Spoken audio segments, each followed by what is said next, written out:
Part two now of my interview with Palm Springs City Council member and former Mayor Geoff Kors. I want to ask you about wastewater. I know that you've been very active in terms of measuring what you found with the virus in our waste. What can you tell us?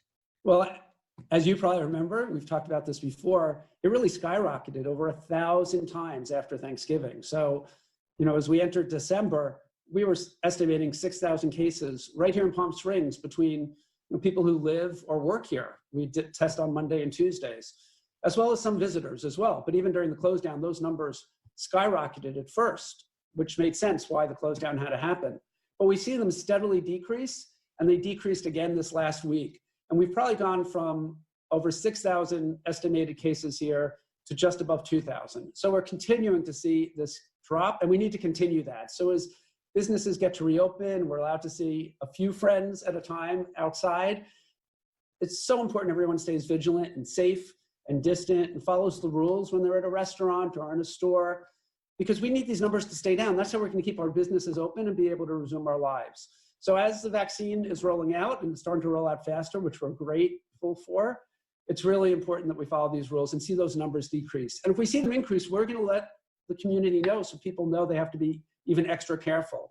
I always want to be vigilant here, and it's just good to have good news to share that we're really seeing the numbers reduce. Absolutely, and that is good news. And it's interesting, the last time I spoke with you, Geoff, about finding the virus in wastewater, a lot of people emailed me wondering what that meant. They didn't even know you could find the virus in our waste. Could you just sort of explain how that process works? Sure. Obviously, everyone uses the bathroom when they're here. And so what they do is they can test how much active COVID there is in that wastewater. And they do it per liter. So for example, if there are a lot of people in town, it doesn't necessarily go up. It's per liter. So they get an estimate from that and how much wastewater there is, how many cases there are. And it's a range, but the middle range, their best estimate that scientists use, and they're doing this in other places in the country, they make that decision and they tell us what they're seeing. But when you see 1,000% increase in active COVID in the wastewater, you know the numbers are going up considerably. And to see that decrease so significantly over the last 6 weeks is just really reassuring that all the sacrifices our residents and our businesses have made are paying off. And less people are getting sick, less people will die, and we're able to reopen businesses. All things I think everyone wants to see. Yeah, and you mentioned businesses. How are things right now for businesses? And I know that there's an important announcement that the city recently made in terms of a deadline for businesses. What can you tell us about that? Well, I think what's really important right now is that more businesses can open. It's not everyone. A lot are open in a very limited way. Gym and fitness is only outdoors. Restaurants are only outdoors. But more businesses are open, which is great for the businesses.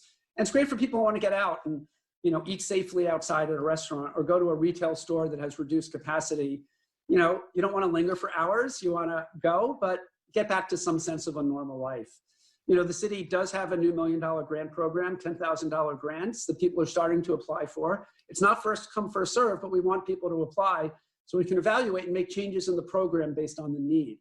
Of course, the state has a deadline of the 13th for their next round of state grants. So we're really working with businesses to apply. And if people need help, they can email psadvisors@palmspringsca.gov or go to our website and there's a phone number. And we have staff trained to help people, not just with our grants, but with the state and federal grants as well.